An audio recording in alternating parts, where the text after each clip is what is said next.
អរគុណកម្មវិធីជាបន្តទៀតកម្មវិធីរបស់យើងសូមបង្ហាញជូនក្រុមតន្ត្រីកិត្តិយសគឺក្រុមតន្ត្រី Power Bank ដែលច្រៀងដោយកញ្ញាអុកសុគន្ធកញ្ញាបទទី1មានចំណងជើងថាភ្លៀងបទនេះនិពន្ធបទភ្លេងដោយលោករិនធារាទំនុកច្រៀងដោយលោកស៊ុំសារឿនបទទី2មានចំណងជើងថាសៀលីហ្គើនិពន្ធបទភ្លេងដោយលោកសួនពិសិដ្ឋនិពន្ធទំនុកច្រៀងដោយលោកច័ន្ទសុផលដូច្នេះសូមគោរពអញ្ជើញទស្សនាការបកស្រាយពីកញ្ញាអុកសុគន្ធកញ្ញាដូចតទៅ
ប៉ុណ្ណា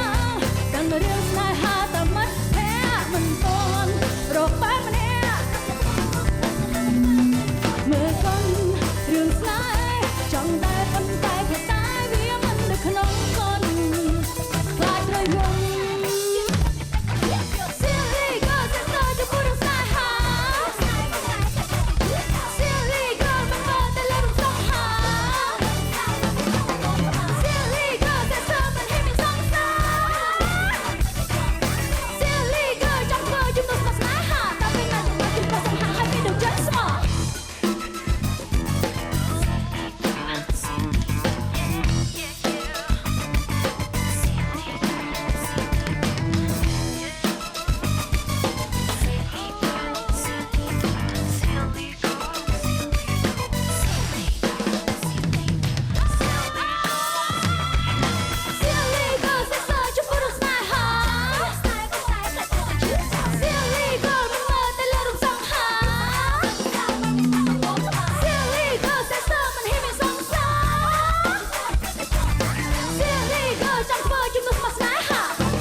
ចាសូមអរគុណខ្លាំងណាស់កញ្ញាអរសគុណកញ្ញាក៏ដូចជាក្រុម Power Band ចាជាបន្តទៅទៀតនេះនាងខ្ញុំសូមគោរពអញ្ជើញឯកឧត្តមតុបសុភ័ក្រអនុរដ្ឋលេខាធិការក្រសួងទេសចរចាសូមមេត្តាផ្ដល់វត្តមានដើម្បីប្រគល់នៅបាច់ផ្កានិងលិខិតថ្លែងអំណរគុណជូនទៅដល់ក្រុម Power Band ចាសូមអញ្ជើញ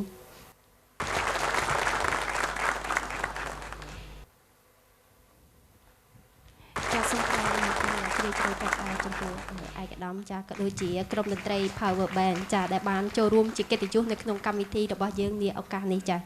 លោកស្រីប្រិមត្តទូរទស្សនិកជនជាទីគោរពមុននឹងបង្ហាញជូនដល់កម្មវិធីជាបន្តទៀតក្នុងពេលនេះកម្មវិធីរបស់យើងសូមសម្រាប់បន្តិចសិន